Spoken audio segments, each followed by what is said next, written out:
नमस्कार दोस्तों, आपके अपने चैनल हमारे संस्कार में आपका बहुत बहुत स्वागत है। आज हम आपके लिए लेकर आए हैं वैशाख महात्म्य कथा अध्याय 11। लेकिन उससे पहले अगर आप चैनल पर नए हैं और अभी तक चैनल को सब्सक्राइब नहीं किया है तो आप सभी से हाथ जोड़कर निवेदन है, प्लीज़ हमारे चैनल को सब्सक्राइब करें, वीडियो को लाइक करें, ज़्यादा से ज़्यादा शेयर करें, बेल आइकन को भी दबाना ना भूलें ताकि हमारी आगे आने वाली हर वीडियो की जानकारी आपको नोटिफिकेशन के जरिए मिल जाया करे। कमेंट्स बॉक्स में ओम नमो भगवते वासुदेवाय नमः हर हर महादेव लिखना ना भूलें। आपका यह किया गया छोटा सा प्रयास हमारे मनोबल को बढ़ाने के साथ साथ हमारी बहुत मदद करता है। अपना प्यार और आशीर्वाद हमें ऐसे ही प्रदान करते रहें और हमारे साथ जुड़े रहें। और आपसे एक अनुरोध है कि प्लीज़ कमेंट्स भी लिखा कीजिए, हमें पढ़कर भी अच्छा लगता है और आपके राय का भी पता चलता है। राम नाम लड्डू है गोपाल नाम घी, हरि का नाम मिश्री तू घोल घोल पी। राम नाम लड्डू है गोपाल नाम घी, हरि का नाम मिश्री तू घोल घोल पी। ओम नमो भगवते वासुदेवाय नमः। वैशाख से संबंधित सभी पवित्र अनुष्ठान बड़ी ही सरलता से पूरे किए जा सकते हैं और वे अक्षय पुण्य की प्राप्ति करवाते हैं। वे बहुत से सरल और कम व्यय के साधन से ही भगवान विष्णु को अति प्रसन्न करते हैं और जीवन की हमारी सभी इच्छित लक्ष्यों को प्राप्त करने का सरल साधन है। यद्यपि राजसी और तामसी प्रकृति के बहुत से धर्म बहुत ज़्यादा प्रसिद्ध हैं, फिर भी वे नित्य होने तथा वेद शास्त्रों में वर्णित होने पर भी भला संसार में प्रसिद्ध क्यों नहीं हैं। ये करने में बहुत कठिन है और इनमें बहुत अधिक मेहनत करनी पड़ती है। इनमें बहुत अधिक खर्चा भी होता है। कुछ लोग माघ मास की प्रशंसा करते हैं, कुछ लोग वर्षा ऋतु के यानी चातुर्मास के 4 महीनों की प्रशंसा करते हैं। वे व्यतिपात आदि धर्मों का अनेक प्रकार से गुणगान करते हैं। मैं इन प्रकरणों के भेद को सुनने का अति इच्छुक हूँ। आप मुझे विस्तार से समझाइएगा। तब श्रुतदेव ने कहा, हे राजन, ध्यानपूर्वक सुनो। मैं तुम्हें बताता हूँ कि ये संस्कार क्यों प्रचलित नहीं हैं। मैं तुम्हें यह भी बताता हूँ कि अन्य संस्कार संसार में किस कारण से इतने प्रसिद्ध हैं। संसार में राजसी और तामसी प्रकृति के बहुत से लोग हैं। वे काम, व्यसन आदि बुराइयों में उलझे हुए हैं।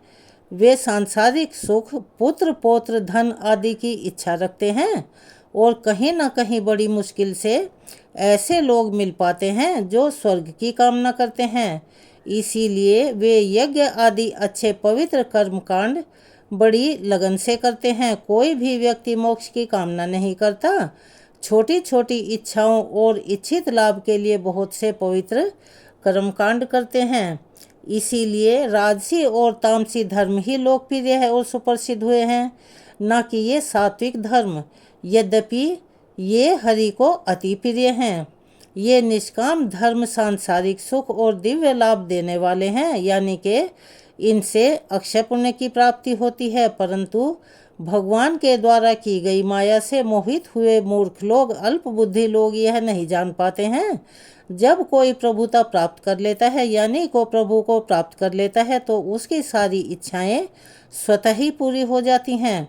इसीलिए कोई प्रलोभनों के आगे झुक जाता है तो वह प्रभुता से वंचित रह जाता है, यानी वह प्रभु का सानिध्य प्राप्त नहीं कर सकता। मैं वैशाख धर्म के विषय में जो रहस्य बताया गया है उसे संसार में गुप्त रखने का कारण भी बताऊंगा। वे सात्विक प्रकार हैं और यहाँ सात्विक प्रकार के मनुष्यों के लिए हैं। काशी में कीर्तिमान नाम से एक प्रसिद्ध एक राजा थे। वे इक्ष्वाकु वंश के एक सुशोभित सम्राट थे। वे नृग के एक यशस्वी पुत्र थे।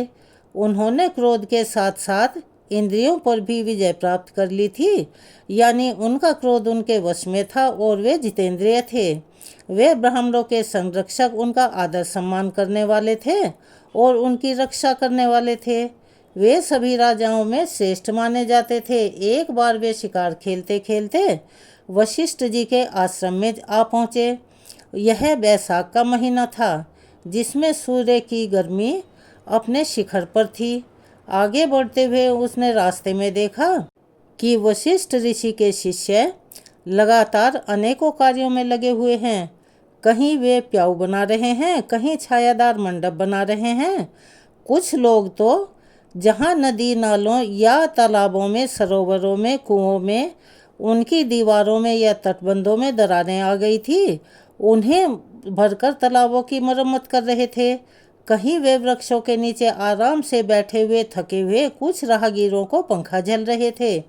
कोई गन्ने और कहीं सुगंधित शरबत और कोई फल बांट रहा था। दोपहर को वे छाते और शाम को पना का यानी के आम के मीठे पने का शरबत दे रहे थे। कहीं वे पान और कहीं आँखों के लिए कपूर बांट रहे थे। कुछ लोग जंगल में छायादार स्थानों और अच्छी तरह से साफ किए हुए आंगन में चिकनी रेत यानी के शीतलता प्रदान करने वाली रेत बिछाते दिखाई दे रहे थे।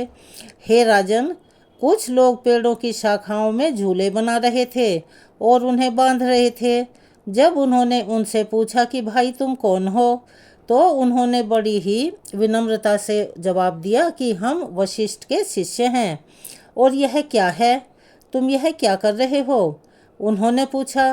तो उन्होंने श्रेष्ठ राजा को उत्तर दिया कि ये बैसाख मास में निर्धारित पवित्र अनुष्ठान है जो हमारे वेद शास्त्रों में बताए गए हैं। ये जीवन के सभी लक्ष्यों को प्राप्त करने के सरल साधन हैं। ये अनुष्ठान हम अपने गुरु वशिष्ठ की आज्ञा से उन नियमों का पालन करने के लिए कर रहे हैं। राजा ने पूछा, तुम इन सब का पालन करने से भला मनुष्य को क्या लाभ मिलता है और इनसे कौन से देवता प्रसन्न होते हैं? जैसा तुमने सुना है वैसा ही विस्तार से मुझे भी समझाओ।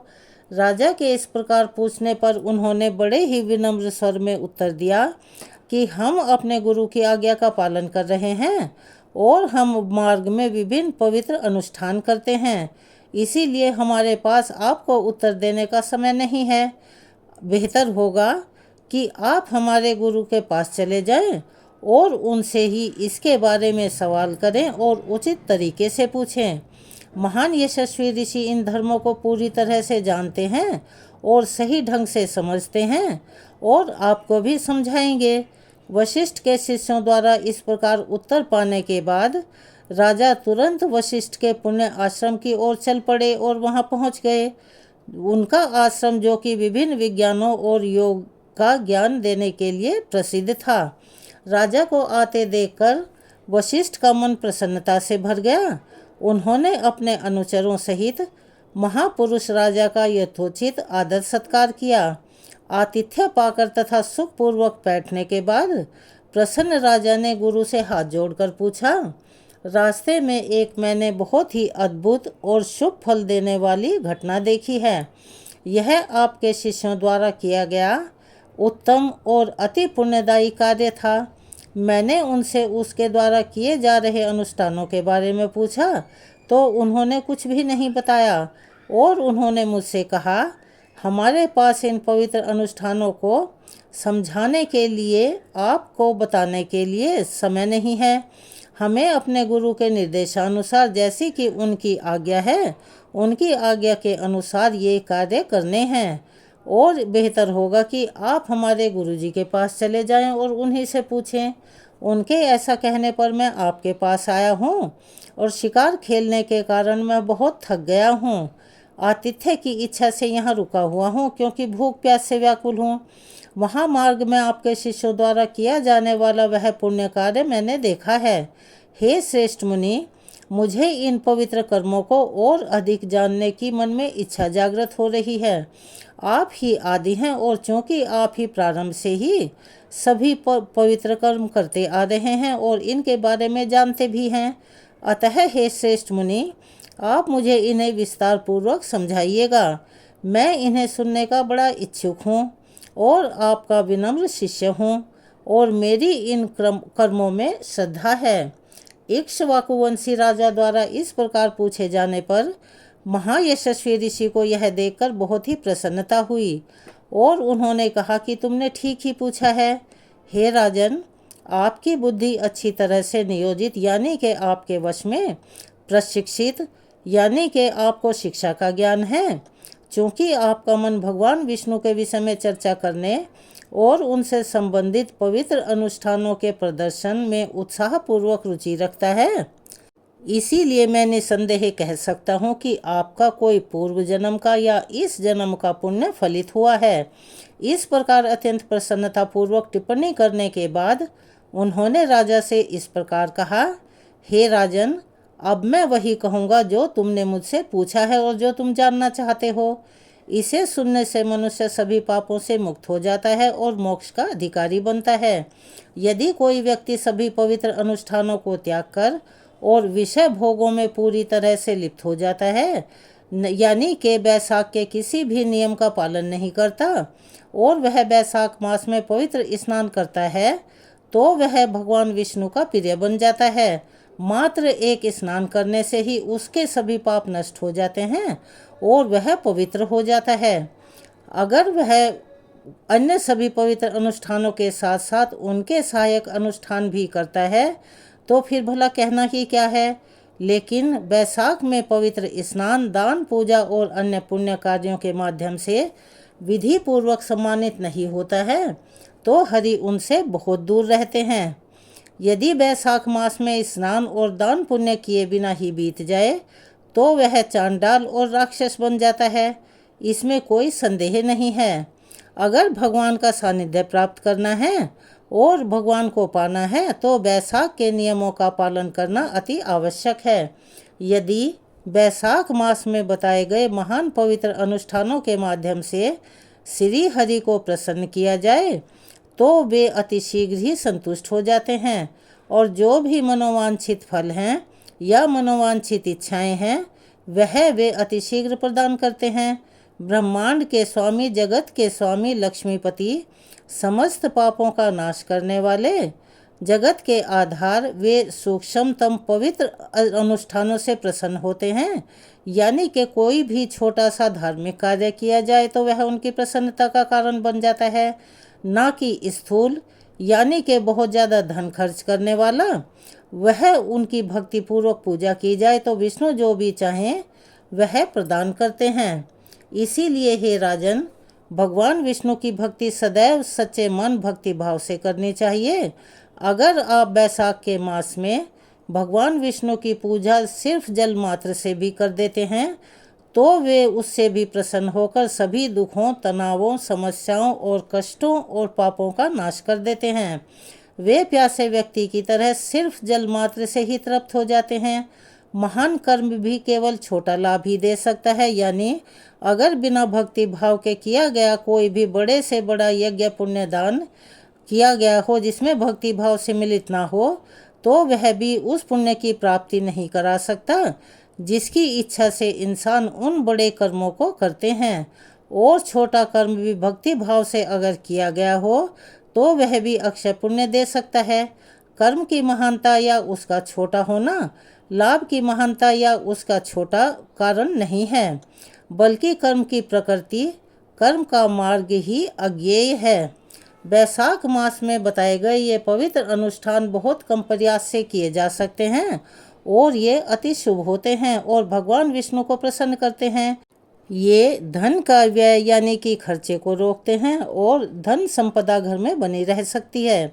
अतः हे राजन, आप भी बैसाख मास में बताए गए पवित्र अनुष्ठानों का नियम से पालन करें और यहाँ से जाकर अपने राज्य के सभी लोगों से किसी भी तरह से अगर वो मर्जी से करें बहुत अच्छा है, और नहीं तो आप जबरदस्ती भी ये शुभ अनुष्ठान उनसे करवाएं।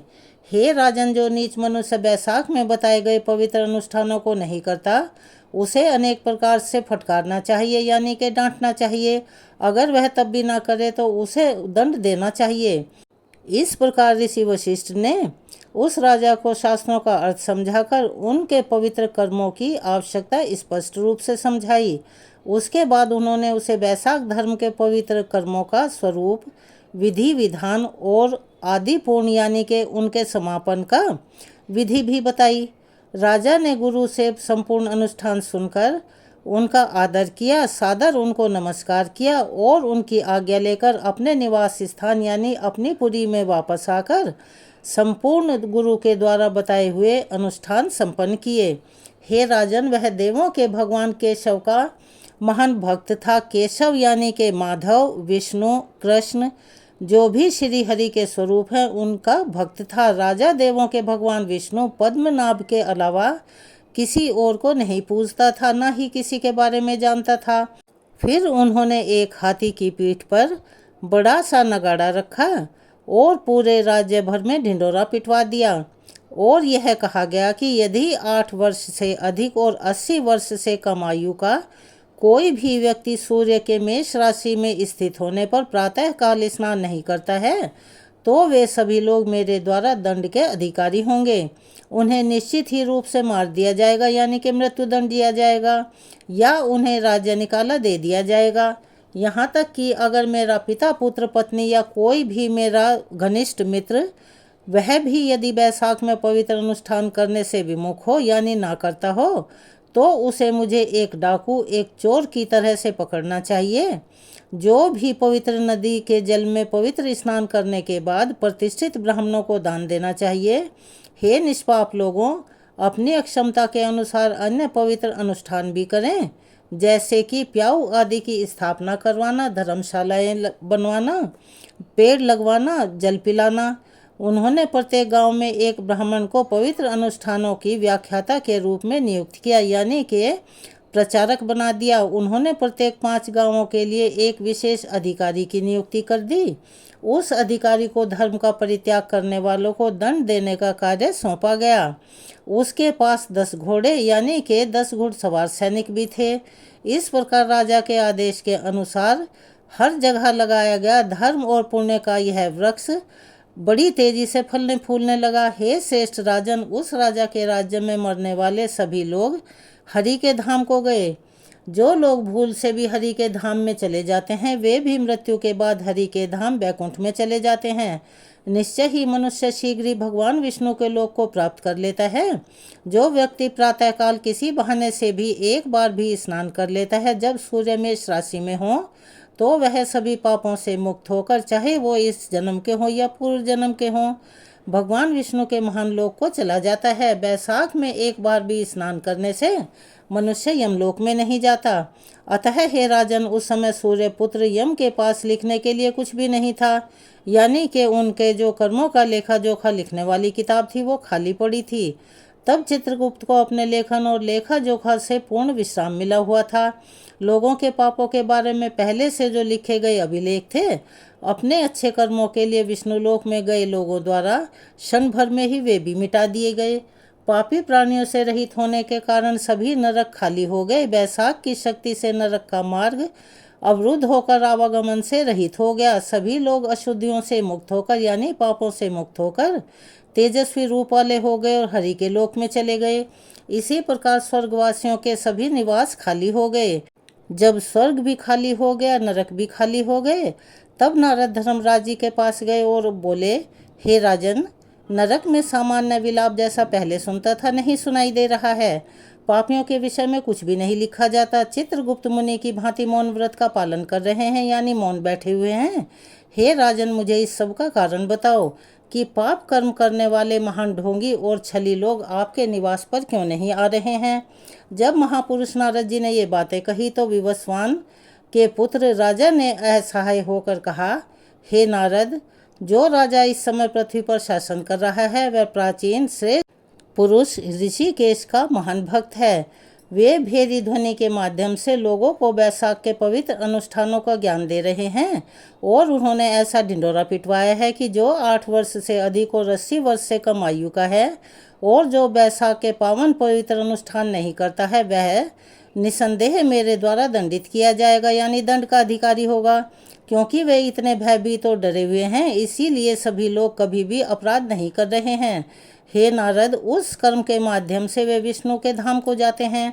लोग बैसाख के पवित्र अनुष्ठानों का सहारा लेकर हरि के धाम को जाएंगे। हे श्रेष्ठ मुनि, अब उस राजा ने मेरे धाम का मार्ग भी अवरुद्ध और नष्ट ही कर दिया है। समस्त नरक आदि उजड़ गए हैं। स्वर्गवासियों के लोक भी खाली पड़े हुए हैं और उजाड़ हो गए हैं। लेखाकार चित्रगुप्त को भी विश्राम मिला हुआ है। जो लिखा गया था उसे भी लोगों ने अपने अच्छे कर्मों से मिटा दिया है। हे मुनि, वैशाख मास के पुण्य कर्मों का महात्म्य ऐसा ही है। हे ब्राह्मण, ब्रह्म हत्या जैसे पापों से लोग मुक्त हो गए हैं और पापों की तो बात ही भला क्या करें। वैशाख मास में अपने कर्तव्यों का पालन करने से लोग भगवान विष्णु के महान लोक को जाते हैं। अब मैं केवल लकड़ी का डंडा मात्र रह गया हूँ, जो लोगों को दंड या आशीर्वाद देने में भी असमर्थ है। मैं उससे युद्ध करूँगा और उसे मार डालूंगा। वह सब प्रकार से महान पराक्रमी है, जो अपने स्वामी का कार्य नहीं करता है, जो निष्क्रिय रहता है, परंतु फिर भी वह अपना वेतन यानी कि अपनी पैसे प्राप्त करता है, वह अवश्य ही नरक में जाता है। यदि वह देव द्वारा अविनाशी है तो मैं ब्रह्मा के पास जाऊंगा, उन्हें सब कुछ बता दूंगा और उसके बाद चिंता से मुक्त हो जाऊंगा। यह कहकर उसने ब्राह्मण से विदा ली। काल ने अपना भयंकर दंड उठाया, भैंसे पर सवार होकर अपने अनुयायियों के साथ पृथ्वी पर चला गया। वह अपने अत्यंत भयंकर सेवकों जैसे मृत्यु, रोग, जरा आदि तथा 50 करोड़ की संख्या वाली सेना के साथ घिरा हुआ था। उसने तुरंत ही उस महात्मा राजा की संपूर्ण राजधानी को घेर लिया। फिर उसने अपना अत्यंत भयंकर शंख बजाया, जो कि अति भयंकर नाद कर रहा था, जिससे समस्त लोकों में भय व्याप्त हो गया। यह सुनते ही उस मुनिराज ने जान लिया कि यह विवस्वान का पुत्र यमराज का शंख है। वह पूरी तैयारी करके क्रोधित होकर नगर से बाहर निकल आया। उन दोनों के बीच युद्ध बहुत भयानक था। उस युद्ध में ऐसी मारकाट मची हुई थी कि वह रोंगटे खड़े कर देने वाला था। उस पुण्यात्मा राजा ने क्षण भर में ही मृत्यु, काल, रोग, यम और दूतपति को परास्त कर दिया। उसने बड़े क्रोध में उन सभी को परास्त कर दिया। तब क्रोधित राजा यम स्वयं उसके पास आए और अनेक बाणों से उनसे युद्ध करने लगे। वह सिंह की तरह दहाड़ने लगा। 3 बाणों से राजा ने उसका धनुष काट दिया। यमराज अपनी तलवार और ढाल लेकर उसे मारने के लिए दौड़े। उसे देखते ही राजा क्रोधित हो गया। उसने तलवार और ढाल भी काट डाली और उसके माथे पर एक काले सांप की चमक वाला बाण मार दिया। उसके लगने पर यमराज अति क्रोधित हो गए और उन्होंने अपना दंड उठाया। उसमें ब्रह्मास्त्र का मंत्र पढ़कर उसे राजा की ओर छोड़ दिया। देखने वालों ने हाय हाय चिल्लाना शुरू कर दिया। उस समय अपने भक्त की रक्षा के लिए भगवान विष्णु ने अपना सुदर्शन चक्र छोड़ दिया। भगवान विष्णु द्वारा छोड़ा गया सुदर्शन चक्र युद्ध भूमि में आया और तेजी से यमराज के दंड से जा टकराया और उस ब्रह्मास्त्र को रोक दिया। भगवान का भक्त अर्थात राजा डर गया और उसने तुरंत सुदर्शन चक्र की स्तुति की और क्या कहा, हे सहस्त्र तिल वाले सुदर्शन चक्र, भगवान विष्णु के हाथों के आभूषण, आपको सादर नमस्कार है। पूर्व काल में आपको भगवान हरि ने समस्त लोकों की रक्षा के लिए धारण किया था। आज मैं आपसे भगवान विष्णु के परम शक्तिशाली भक्त यम की रक्षा करने की प्रार्थना करता हूँ। आप ही देवताओं से शत्रुता रखने वाले मनुष्यों के लिए मृत्यु के देवता हैं, अन्य कोई नहीं। अतः हे ब्रह्मांड के स्वामी, दया करो, इस यम की रक्षा करो। हे राजन, राजा के द्वारा इस प्रकार स्तुति गान किया गया। सुदर्शन चक्र यमराज को छोड़कर राजा के पास आ गया। जबकि सभी देवता आकाश में खड़े होकर प्रसन्नता से यह देख रहे थे, तब यमराज अत्यंत दुखी होकर ब्रह्मा जी के धाम को गए। वहां उन्होंने समस्त लोकों से पितामह को देहधारी और अदेहधारी प्राणियों से घिरे हुए बैठे देखा। वे जगत के बीज यानी सृष्टिकर्ता, ध्रुव के आधार हैं। सभी देवता, लोकों के रक्षक और दिशाओं के स्वामी, इतिहास, पुराण और अन्य पवित्र ग्रंथ, देवों के शरीर धारण करके उनकी सेवा किया करते थे। समुद्र, नदियाँ और झीलें देहधारी रूप में, सभी वृक्ष जैसे अश्वत्थ आदि भौतिक शरीर, तालाब, कुएं और झीलें तथा भौतिक रूप वाले पर्वत, समय की इकाइयाँ जैसे दिन, रात, पखवाड़ा, महीना, वर्ष, काल, काष्ठ, निमेष, ऋतुएं, अयन और युग, वह संकल्पों, विकल्पों, आँखों के खुलने और झपकने, तारों, योगों, करण, पूर्णिमा, चंद्रमा के घटने बढ़ने, सुख दुख, भय, लाभ, हानि, जय पराजय, सतीत्व, राजसी और तामसी, शांत, मूड, अति प्रौढ़, प्रकृति के प्रभाव, वायु, देवताओं के स्वामी, कफ, पित्त तथा अन्य रोगों से घिरा हुआ था। इस सबके बीच में यमराज एक लज्जित दुल्हन की तरह यानी कि शर्माए हुए प्रवेश कर गए। वे फर्श की ओर देख रहे थे और उनका चेहरा डर के मारे पीला पड़ा हुआ था। यमराज को अपने अनुयायियों के साथ प्रवेश करते और पास में खड़े देखकर वे सभी प्राणी आश्चर्यचकित हो उठे और एक दूसरे से कहने लगे, पूछने लगे, यमराज यहाँ क्यों आए हैं? वे लोगों के रचयिता ब्रह्मा जी के दर्शन करने के लिए क्यों आए हैं? रवि का यह पुत्र यानी सूर्य पुत्र एक क्षण के लिए भी निष्क्रिय नहीं रहता। वे क्यों आए हैं? क्या स्वर्गवासी स्वस्थ और प्रसन्न हैं? यह सबसे बड़ा आश्चर्य है कि उनकी पुस्तक बिना किसी लेखन के है। लेखक भी उनके साथ आया है, वे भी बहुत उदास हैं। अपनी पुस्तक कभी बिना किसी लेखन के नहीं रखी जाती, क्योंकि वे धर्म से डरते हैं। जो कभी देखा या सुना नहीं गया वह अब यहाँ मौजूद है। जब वे प्राणी ऐसा कह रहे थे तभी सूर्यदेव के पुत्र प्राणियों को दंड देने वाले यमराज उखड़े हुए वृक्ष के समान ब्रह्मा के चरणों में गिर पड़े और चिल्लाने लगे, हे ब्रह्मदेव, मुझे बचाओ, मुझे बचाओ। हे देवों के स्वामी, मैं अपमानित हुआ हूँ। मेरी पुस्तक को साफ कर दिया गया है। हे कमल आसीन, जब आप भगवान हैं तो मैंने अब तक कोई हार या असफलता नहीं देखी है। ऐसा कहकर वे निश्चल हो गए। तब सभा में बड़ा भारी शब्द हुआ। विवस्वान के पुत्र यम, जो सभी प्राणियों को दुखी करते हैं, स्वयं भी इस समय दुखी हैं और रो रहे हैं। क्यों रो रहे हैं? जो लोगों को दुख देता है वह शीघ्र ही विपत्तियों और संकटों को प्राप्त होता है। जो मनुष्य पाप कर्म करता है उसे कभी भी शुभ फल नहीं मिलता। जब पवन देव ने उन्हें बोलने से रोका, ब्रह्मा ने वहां उपस्थित सभी प्राणियों की राय जानी। अन्य लोगों के दूर भागते हुए पवन देव ने अपनी शाल वृक्ष के समान मजबूत भुजाओं से यम को धीरे धीरे प्यार से ऊपर उठाया। उदारचित पवन देव ने उन्हें अपने आसन पर बैठाया, क्योंकि वे अत्यंत बेचैन और असहाय दिख रहे थे। तब पवन देव ने यम को अपने आसन पर बिठाते हुए पूछा, किसने आप पर आक्रमण किया है? किसने आपको आपके पद से रोका है? हे प्रभु, किसने इस पुस्तक के लिखे को मिटा दिया? मुझे सब कुछ विस्तार से बताओ। आप किस लिए यहाँ आए हैं? हे प्रिय, जो सबके स्वामी है वही आपके और मेरे भी स्वामी हैं।